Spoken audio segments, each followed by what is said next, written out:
숙명여대 의사소통센터 이선옥 교수님을 모셨습니다. 저는 오늘 강의 내용을 여성 콤플렉스라는 개념을 통해서 현재 한국의 여성들이 욕망하는 것, 또 결핍되어 있는 것은 무엇인지 살펴보고 이를 통해 우리 사회의 여성과 남성의 관계는 어떠한지 또 삶의 조건은 어떻게 변화해 왔는지 그런 것들을 살펴보는 강의다. 이런 식으로 정리를 했습니다. 맞나요? 네, 맞습니다. 저희가 이제 같이 여성학 공부를 하던 친구들이 7가지 여성 콤플렉스라는 책을 출간했던 게 1992년도였어요. 그때만 해도 여성 콤플렉스에 대한 개념도 잘 몰랐었고, 이제 신데렐라 콤플렉스나 착한 여자 콤플렉스 이런 이제 책들이 번역 출간돼서 나오기 시작을 했어요. 그래서 우리나라에서는 우리나라 여성들은 어떤 마음이 있을까? 오랫동안 가부장제 속에서 살아왔는데 뭐 화병이나 이런 심리적인 고통들 이런 것들을 계속 얘기하지만 그게 개인의 문제로 생각했지 사회의 문제다 이런 생각을 하지 못하고 있었을 때였거든요. 그래서 우리나라 여성들의 심리적 특성을 한번 조사를 해보자 라고 해서 이제 책을 냈었는데 그 후로 20년이 흘렀어요. 7가지 여성 콤플렉스라는 책은 사실 굉장히 많이 팔렸어요. 그래서 이제 여성들한테 힘도 주고 이런 뭐 뿌듯함도 있었고, 근데 20년이 지나서 이제 우리 사회가 굉장히 많이 바뀌었다고 보통 얘기를 하잖아요. 제도적인 평등도 이루었고, 그리고 이제 뭐 예능이나 이런 데 보면 가무장 예능도 등장할 정도로 악녀들이 주인공이기도 하고, 그래서 이제는 뭐 남녀가 평등해진 것이 아닌가, 여성 콤플렉스가 없어진 시기가 아닌가, 이런 이제 궁금증이 있었고, 그래서 이제 다시 20년 전에 설문으로 다시 이제 똑같은 질문을 통해서 여성들의 심리가 어떻게 변화했는지 조사를 하고 이제 책을 내게 되었습니다. 예. 1982년 우리나라에서 번역 출판돼 화제가 된 신데렐라 콤플렉스. 이 책의 저자인 콜레트 다울링은 신데렐라 콤플렉스를 억압된 태도와 불안이 뒤얽혀 창의성과 의욕을 마음껏 발휘하지 못하고 일종의 미개발 상태에 묶인 여성의 심리라고 정의했다. 신데렐라 콤플렉스는 심리학적으로 자기 자신의 능력이나 인격으로 자립할 능력이 없는 여성이 막연히 남성에게 보호되어 살아가고 싶다는 심리적 의존 상태입니다. 이런 신데렐라 콤플렉스가 소개된 이후 한국 여성들의 심리적 특성에 대한 관심도 높아지기 시작했다.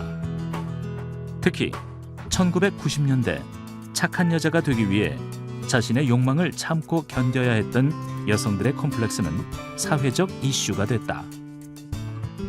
착한 여자 콤플렉스는 타인의 눈에 비치는 자신을 의식하면서 주변 사람들로부터 좋은 여자라는 칭찬을 받고 싶어하며 착하고 귀여운 여자라는 인상을 심어주기 위해 줄곧 자신의 욕망과 개성을 희생하려는 심리 상태입니다. 네, 화면으로 여성 콤플렉스란 무엇인지 우리나라에서 화제가 됐던 관련 서적을 중심으로 살펴보았는데요. 그럼 우리도 여성 콤플렉스의 개념부터 짚어보도록 하겠습니다. 우선 여성 콤플렉스의 사전적인 정의는 무엇인가요? 여성 콤플렉스라고 하면 이제 일반적으로 콤플렉스라고 하면은 우리가 열등감, 너 콤플렉스 있니? 뭐 이렇게 물어보면은 열등감이 있는지 묻는 게 이제 일반적인 우리의 이제 상식인데요. 사전적 정의로는 이 관념과 정감이 복합돼 있는 마음의 상태, 뭐 심리적 억압 상태 이런 이제 사전적 정의를 가지고 있습니다.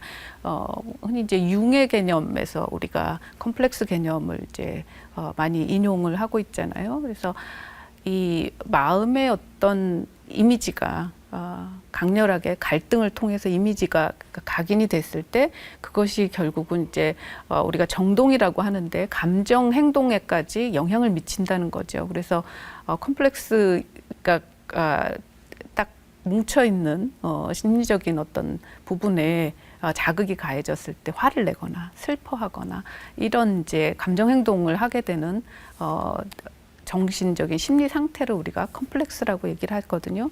그래서 이 컴플렉스를 이제 여성들의 심리 상태에 적용을 해서 그렇다면 여성들이 어떤 젠더적인 여성성이라는 걸 수행했을 때 어떤 이제 심리적 특성을 가지게 되는가라는 거를 이제 설명하는 것을 여성 컴플렉스라고 정의하고 있습니다. 그럼 이 컴플렉스라는 개념을 개인적인 차원 외에 사회적인 차원으로도 사용할 수 있는 것인가요? 우리가 이제 흔히 많이 사용하는 게 이제 모성 컴플렉스, 뭐 부성 컴플렉스. 우리나라의 어떤 역사적 특성으로는 뭐 분단 컴플렉스, 레드 컴플렉스 이런 용어들을 흔히 사용하잖아요. 이 이제 한 사회의 어떤 집단적인 기억, 개인적 기억뿐만이 아니라 집단적 기억에도 일정한 그 고착 상태의 심리가 있고 그것이 이제 사회 구성원 전체에 어떤 심리적 특성을 일으킬 때 이런 것을 이제 집단에서의 콤플렉스라고 얘기를 할 수 있습니다. 우리 사회에서 여성 컴플렉스라 그러면 많은 분들이 착한 여자 컴플렉스, 뭐 신데렐라 컴플렉스, 또 뭐 외모 컴플렉스, 요즘은 또 슈퍼우먼 컴플렉스 이런 거를 떠올릴 것 같은데요. 이런 다양한 여성 컴플렉스의 유형은 어떻게 구분되고 있나요?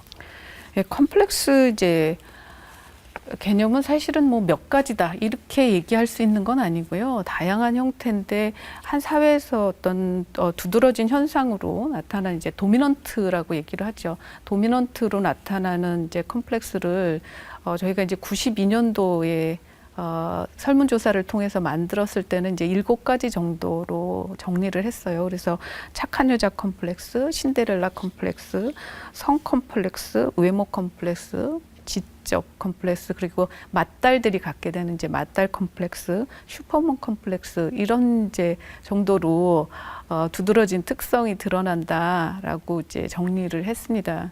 근데 지금은 이 컴플렉스들이 조금 변화된 것 같아요. 그래서 여전히 남아 있는 것들도 있지만 맏딸 컴플렉스 같은 경우는 이제 형제 서열상 드러나는 희생적인 맏딸들이 갖는 컴플렉스였기 때문에 좀 요즘은 보기 어렵죠. 대신에 이제 엄마와 딸의 어떤 미분리된 밀착 관계에서 나타나는 이 엄마-딸 컴플렉스가 새롭게 등장한 컴플렉스로 저희는 이제 추출을 해서 정리를 했습니다. 지금 굉장히 여러 가지 여성 컴플렉스에 대한 얘기를 들었는데요. 이 중에서 우리 이선옥 선생님한테도 해당되시는 게 있는지 모르겠습니다. 그런데 사실 착한 여자 컴플렉스는 특히 생각보다 고통받으시는 분들이 굉장히 여러분이신 것 같아요. 특히 저는 한국의 여성들에게 화병이 많은 이유가 이 착한 여자 컴플렉스 때문이 아닌가 그런 생각도 들거든요. 결국 뭐 현모양처가 되기 위해서 아니면 착한 딸이 되기 위해서 무리하게 참다 보면 화병이 생기는 게 아닌가 싶어요. 네. 착한 여자 컴플렉스는 이제 개념 정의를 보통 할 때 자신이 이제 착하고 귀여운 여자고 이 사회에서 사랑받는 여자다라는 거를 보여주기 위해서 그 자신의 욕망과 개성을 이제 숨기는 이런 심리 상태를 우리가 착한 여자 컴플렉스라고 얘기하잖아요.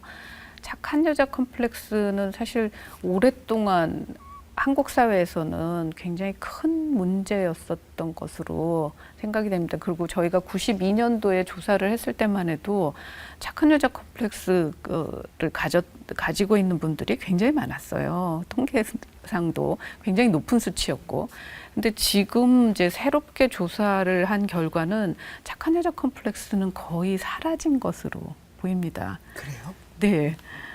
근데 문제는 본인들은 착한 여자로 행동은 하는 것이죠. 그러니까 착한 여자가 이상적인 여성상은 분명히 아닌 것 같아요.